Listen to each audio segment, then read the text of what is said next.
हाथ जोड़कर भगवान के पास अपनी माँ के लिए प्रार्थना कर रही थी।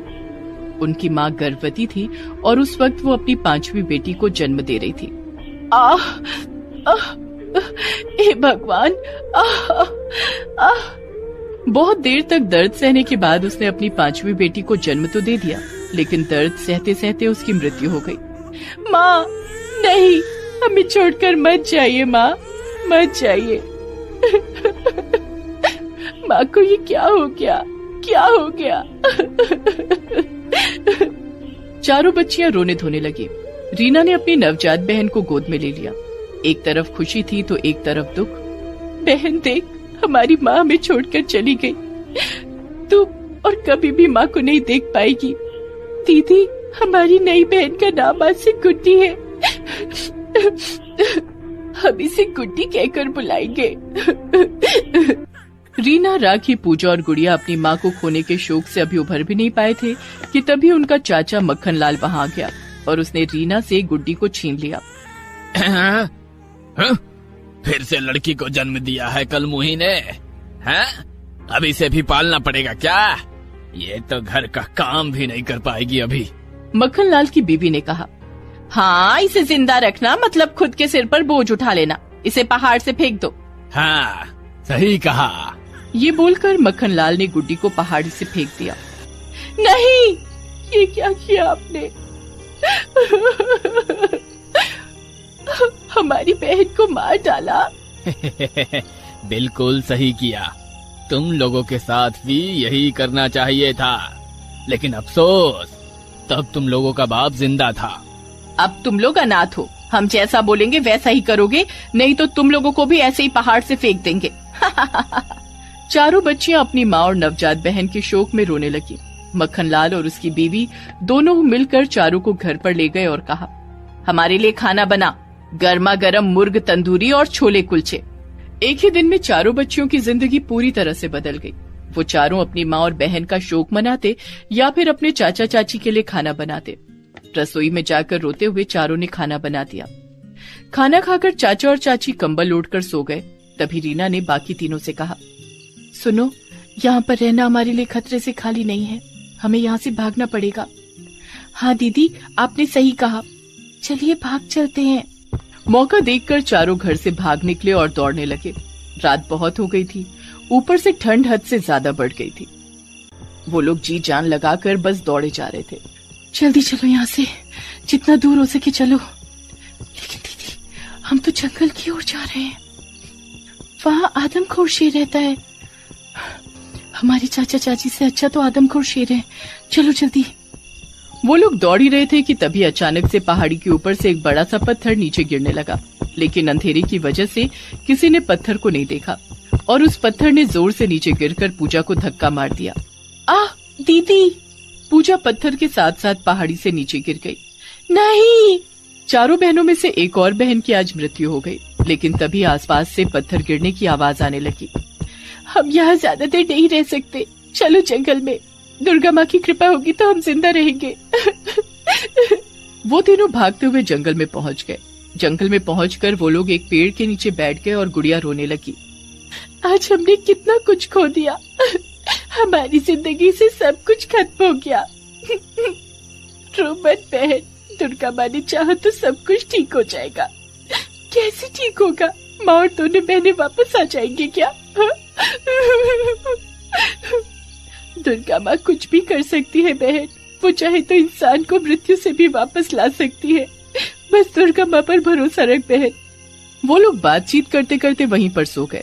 सुबह सुबह जंगल के आदमखोर शेर की नींद खुल गई और नींद खुलते ही उसे इंसानों की खुशबू आई। अरे वाह, सुबह सुबह इंसानों की खुशबू आ रही है। आज तो मजा ही आ जाएगा। उधर मक्खनलाल और उसकी बीवी ने सुबह नींद से उठने के बाद देखा कि चारों बच्चियां घर से गायब हैं। अरे, ये चारों कहाँ गए? जहाँ भी जाएं उससे हमें क्या, हम तो बच गए, चारों से मुक्ति मिल गई। रीना के चाचा चाची बहुत खुश थे। उन्हें अब चारों की शादी नहीं करवानी पड़ेगी। ये सोचकर उन दोनों को शांति मिली। उधर राखी ने रीना से कहा, दीदी मुझे बहुत भूख लगी है। हाँ दीदी, मुझे भी भूख तो मुझे भी लगी है बहन, लेकिन अभी इस जंगल में क्या खाने को मिलेगा। रुक, मैं ढूंढ कर देखती हूँ। रीना खाना ढूंढने चली गई, लेकिन जंगल में पेड़ों पर फल नहीं थे। रीना बस ढूंढती रह गई। इन पेड़ों में तो एक भी फल नहीं है, क्या खाऊं अब? बहुत ढूंढने के बाद भी रीना को कुछ नहीं मिला। तभी रीना ने देखा एक पंछी पेड़ पर बैठी हुई है। रीना उस पंछी के पास गई और बोली, प्रणाम, हम तीनों बहनों को बहुत भूख लगी है, लेकिन इस जंगल में कुछ खाने को नहीं मिल रहा है। क्या आप हमें कुछ खाने को दे सकती हैं? बेचारी लड़की, पता नहीं इस उम्र में तुम्हें क्या क्या सहना पड़ रहा है। इस जंगल में सिर्फ कुछ ही पेड़ हैं जिनमें फल उगते हैं, और उसका पता मेरे पास है। तुम यहीं रुको, मैं फल ला देती हूँ। धन्यवाद। वो पंछी उड़ गई और कुछ ही देर में रीना को फल लाकर दिया और कहा, बेटी, तुम इस जंगल में नई हो, उस आदमखोर शेर से बचकर रहना। उसके 2 बड़े बड़े दांत हैं, वो इंसान को एक ही वार में मार देता है। याद रखूंगी, मैं दुर्गा माँ की भक्त हूँ। रीना फल लेकर चली गई और तीनों बहनों ने फल खा लिया। उसके बाद रीना ने कहा, लगता है हमें अब से यहीं रहना होगा। राखी गुड़िया, तुम दोनों लकड़ियाँ काट कर लाओ, हम झोपड़ी बनाएंगे और मैं मिट्टी से दुर्गा माँ की मूर्ति बनाती हूँ। राखी और गुड़िया लकड़ियाँ काटने चली गई और रीना ने मिट्टी से दुर्गा माँ की एक छोटी सी मूर्ति बना ली। उसके बाद उन तीनों ने लकड़ियों से एक छोटी सी झोपड़ी बना ली। फिर दुर्गा माँ की पूजा करने लगी। हे दुर्गा माँ, हमारी रक्षा करना। हमने बहुत कुछ खोया है, किसी अपने को खोकर कैसा लगता है वो हमें पता है। बस इस दुनिया में किसी को ऐसा दुख ना पहुँचे, मैं यही चाहती हूँ। तभी रीना ने देखा गुड़िया के हाथ से खून निकल रहा है। ये क्या बहन, तेरे हाथ से खून क्यों निकल रहा है? वो लकड़ी काटते हुए हाथ में चोट लग गई है दीदी। सत्यानाश, अब खून की बू से वो आदमखोर शेर हमें ढूंढ लेगा। अब क्या करे दीदी? दुर्गा माँ की पूजा करते रहो, दुर्गा माँ ही उस आदमखोर से हमें बचा सकती हैं। वो तीनों मन लगाकर दुर्गा माँ की पूजा करने लगे और खून की बूंद सूंघते हुए आदमखोर शेर वहाँ पहुँच ही गया। शेर को देखकर तीनों डर गए। दीदी, शेर आ गया, आदमखोर आ गया, अब क्या करे? दीदी चलो भागते हैं। भाग के कोई फायदा नहीं है बहन, हम शेर से भागकर जीत नहीं पाएंगे। दुर्गा माँ को पूरे मन से बुलाओ, पूरे मन से बुलाने पर दुर्गा माँ जरूर हमें बचाएंगी। तीनों पूरे मन से दुर्गा माँ को बुलाने लगे और भक्ति में खो गए, लेकिन शेर हंसने लगा। बेवकूफ लड़कियों, दुर्गा माँ को बुला रही हैं। बुलाओ बुलाओ, मैं तुम तीनों को खाने वाला हूँ। ये बोलते हुए वो शेर तीनों पर आक्रमण करने गया। तभी कहीं से और एक शेर वहाँ आया और आदमखोर शेर को धक्का मार दिया। आदमखोर शेर दूर जाकर गिर गया। अरे तुम कौन हो? तुम्हें तो यहाँ कभी नहीं देखा। देखोगे कैसे, मैं हिमालय में रहता हूँ, मैं माँ दुर्गा का वाहन हूँ। और तभी वहाँ एक चमत्कार हुआ, स्वयं माँ दुर्गा वहाँ प्रकट हुई। हे आदमखोर शेर, इंसानों को मारकर तुम्हें क्या मिलता है? मेरी शरण में आ जाओ। दुर्गा माँ को देखकर आदमखोर शेर पूरी तरह से बदल गया। प्रणाम दुर्गा माँ, मुझसे गलती हो गई, मैं आज से किसी भी इंसान को नहीं खाऊंगा। इसके बाद दुर्गा माँ ने रीना, राखी और गुड़िया से कहा, तुम तीनों की भक्ति से मैं प्रसन्न हूँ। डर के मारे तुम तीनों पूजा छोड़कर भाग नहीं गए, इसीलिए मैं तुम तीनों को तुम्हारी माँ और दोनों बहनें लौटा रही हूँ। तथास्तु। दुर्गा माँ ने रीना की दोनों बहनें और माँ को लौटा दिया। सभी को वापस पाकर वो लोग खुशी के आंसू रो पड़े। उधर मक्खन लाल और उसकी पत्नी खुशी मना रहे थे। तभी दुर्गा माँ के कहने पर दोनों शेर वहाँ गए और दोनों को मार डाला। उन्हें अपने किए की सजा मिल गई और रीना को पूरा परिवार के साथ रहने के साथ साथ घर और जमीन भी मिल गया। इसी तरह दुर्गा माँ की कृपा से सब कुछ अच्छा हो गया। सभी बोलो जय दुर्गा माँ। दोस्तों, आप सभी इस वीडियो पर अपनी माँ की लंबी आयु के लिए कमेंट में आई लव माँ जरूर लिखें। दुर्गा माँ जरूर आपकी इच्छा पूरी करेंगी। और हाँ, इस वीडियो को लाइक जरूर कीजिएगा। हे दुर्गा माँ, ये कैसी नाइंसाफी है। ये लोग मुझे आपके पास भी नहीं आने देते। मैं तो आपकी भक्त हूँ ना। अंजलि रोती रही। अंजलि दुर्गा माँ की बहुत बड़ी भक्त है, लेकिन उसका पति रमेश नास्तिक है। वो भगवान पर विश्वास नहीं करता है। रमेश की माँ बिमला और उसकी बहन पायल भी रमेश का साथ देती हैं। ये सब पूजा वूजा करके क्या फायदा, उससे अच्छा घर का काम करो। हाँ बहू, फालतू में दिन के 2 घंटे तुम उस पत्थर की मूर्ति के सामने बैठकर बिता देती हो। ये सब बंद करो भाभी, और काम काज में ध्यान लगाओ, नहीं तो इस घर से तुमको लात मार के निकाल दिया जाएगा। हाँ, शादी के बाद से ही अंजलि के ऊपर ऐसा अत्याचार चल रहा है। अंजलि बचपन से ही दुर्गा माँ की भक्त है। उसकी माँ मरते वक्त उसे दुर्गा माँ की एक पत्थर से बनी हुई मूर्ति दे गई थी और उसी मूर्ति को पाकर अंजलि उनकी भक्त बन गई। माता पिता दोनों के ना होने के कारण उसके चाचा चाची ने कैसे भी करके उसकी शादी करवा दी। अंजलि उसी मूर्ति को लेकर ससुराल चली आई, लेकिन आने के बाद उसे पता चला कि ससुराल में कोई भगवान को मानता ही नहीं है। हे दुर्गा माँ, ये कैसा परिवार है? यहाँ किसी को आप पर विश्वास ही नहीं है। ये मैं किन लोगों के बीच आ गई? ससुराल वालों की ये बात अंजलि को बिल्कुल अच्छी नहीं लगी, लेकिन वो कर भी क्या सकती थी? उसका कोई अपना नहीं था। वो हर रोज सुबह सुबह नहाकर साफ साफ कपड़े पहनकर 2 घंटे तक दुर्गा माँ की पूजा करती थी। ससुराल में भी पहले दिन वो वही करने बैठी। तभी उसकी सास ने उसे बुलाया। बहू, बहू, कहाँ हो तुम? यही हूँ माँ, दुर्गा माँ की पूजा कर रही हूँ। अरे सुबह सुबह क्या फालतू के कामों में लग गई? ऐसा मत बोलिए माँ, पाप लगेगा। ये सुनकर बिमला हंसने लगी। ये पत्थर की मूर्ति मुझे पाप देगी। ये सब छोड़ो और हमारे लिए मस्त अंडा टोस्ट बनाओ। अंडा?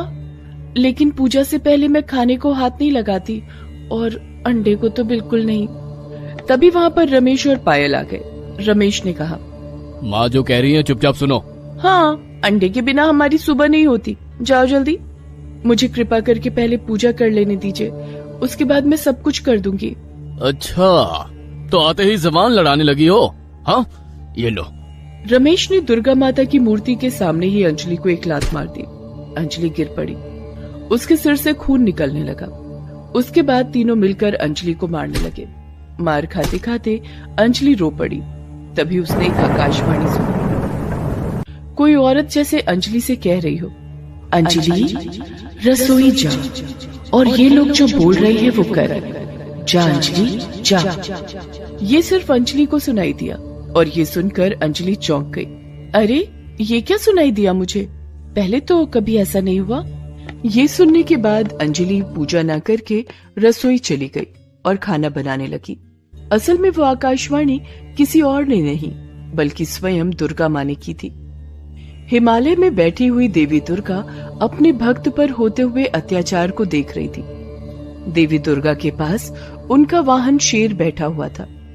धरती पर पाप का बोझ पड़ रहा है, अब मुझे ही कुछ करने की आवश्यकता है। शेर जाओ धरती पर और एक कुत्ते का रूप लेकर अंजलि के आसपास भटकते रहो, उसकी रक्षा करते रहो। जैसी आपकी आज्ञा देवी। ये बोलकर शेर धरती पर चला आया और एक कुत्ते का रूप ले लिया।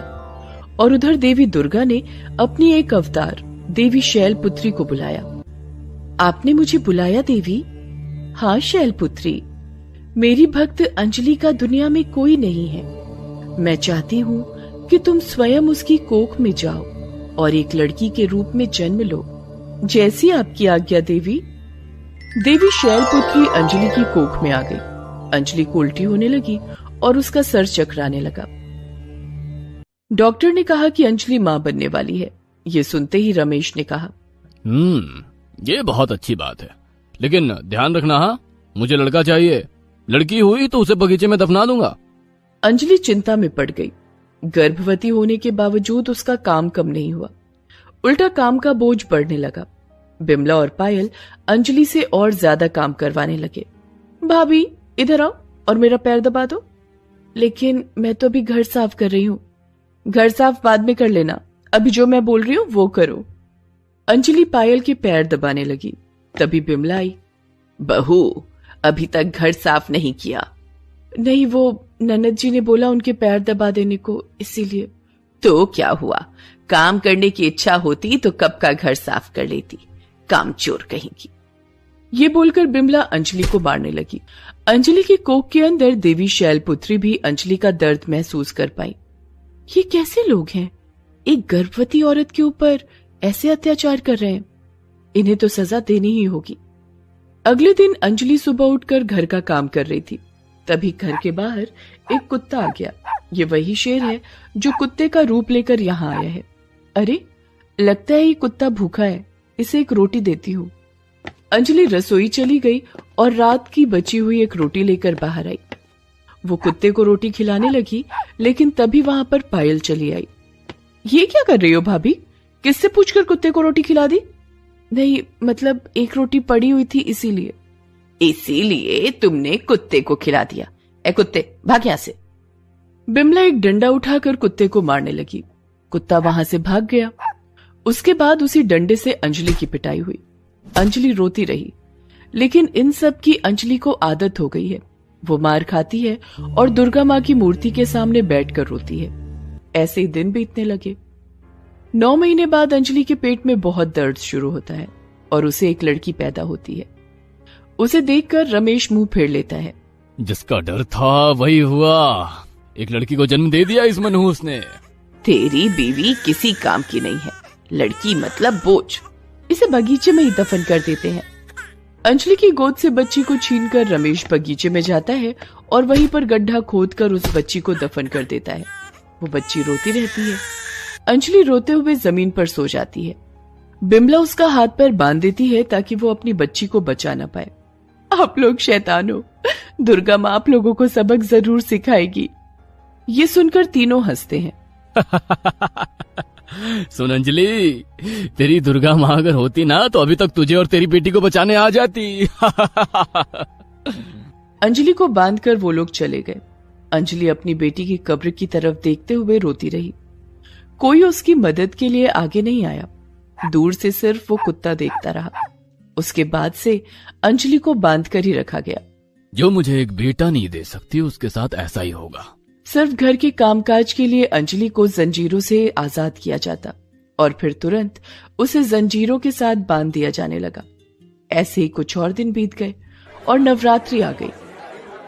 अंजलि ने बिमला से कहा, माँ जी, कल से नवरात्रि है, मुझे माँ दुर्गा की पूजा करनी है। कल से 9 दिन के लिए मेरे बंधन खोल देना। ये नवरात्रि से कुछ नहीं होता, वो सब करने की कोई जरूरत नहीं है। हाँ, और वैसे भी कल चिकन बनेगा घर पे। लेकिन कल तो मैं नॉनवेज को हाथ नहीं लगाऊंगी। तो फिर हमारा खाना कौन बनाएगा? नहीं नहीं, खाना तो तुम्हें ही बनाना पड़ेगा भाभी। मैं बचपन से नवरात्रि मानती आई हूँ, मेरे साथ ऐसा मत कीजिए, मुझे नवरात्रि का पालन करने दीजिए। अंजलि रोने लगी, लेकिन किसी ने उसकी नहीं सुनी। बिमला ने कहा, कल तेरा धर्म मैं भ्रष्ट करती हूँ। तुझे कल चिकन ना खिलाया ना तो मेरा नाम भी बिमला नहीं। अगले दिन सुबह हुई। घर के कामकाज करने के लिए अंजलि का बंधन खोल दिया गया। अंजलि काम करते करते अपने कमरे में घुस गई और दुर्गा माँ की मूर्ति के सामने बैठ गई। हे दुर्गा माँ, ये कैसी नाइंसाफी है। ये लोग मुझे आपके पास भी नहीं आने देते। मैं तो आपकी भक्त हूँ ना। आज से नवरात्रि शुरू हो रही है, लेकिन मैं आपकी पूजा कैसे करूं? तभी वहां पर बिमला, रमेश और पायल तीनों चले आए।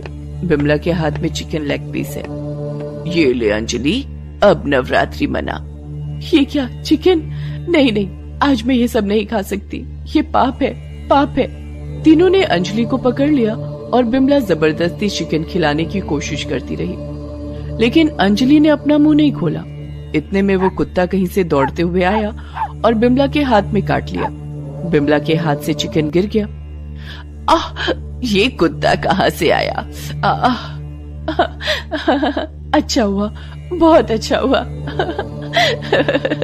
अच्छा, बड़ा मजा आ रहा है तुझे? हाँ, ये ले। ये बोलकर रमेश ने दुर्गा माँ की मूर्ति को तोड़ने के लिए हाथ में उठा लिया और तभी एक चमत्कार हो गया। उस मूर्ति से स्वयं दुर्गा माँ प्रकट हुई और वो कुत्ता शेर में बदल गया। तुम तीनों पापी हो, खूनी हो और नास्तिक हो। तुमने मेरी भक्त के ऊपर अत्याचार किया, इन सब की सजा तुम तीनों को मिलेगी। ये बोलकर दुर्गा माँ ने तीनों को जमीन के अंदर जिंदा घुसा दिया। तीनों चिल्लाने लगे और ऐसे ही तीनों की मौत हो गई। दुर्गा माँ अब स्वयं आई मुझे बचाने, लेकिन इन लोगों ने मेरी बेटी को मार डाला। नहीं अंजलि, तुम्हारी बेटी जिंदा है, वो देखो। अंजलि ने बगीचे की ओर देखा। उसकी बेटी को जहां दफनाया गया था वहां से देवी शैलपुत्री बाहर आई। उनकी गोद में एक छोटी सी बच्ची खेल रही थी। देवी शैलपुत्री ने उस बच्ची को अंजलि को सौंप दिया। मैं मेरे भक्तों का दुख कभी नहीं सहती अंजलि, इसीलिए मैंने देवी शैलपुत्री को ही तुम्हारी कोख में भेजा था और मेरे वाहन को कुत्ते के रूप में। इसके बाद से तुम्हें कोई परेशानी हुई तो सिर्फ मेरा नाम लेना, मैं हाजिर हो जाऊंगी। तथास्तु। दुर्गा माँ अदृश्य हो गई। इसके बाद अंजलि को कभी कोई तकलीफ नहीं हुई। वो अपनी बच्ची के साथ खुशी खुशी रहने लगी।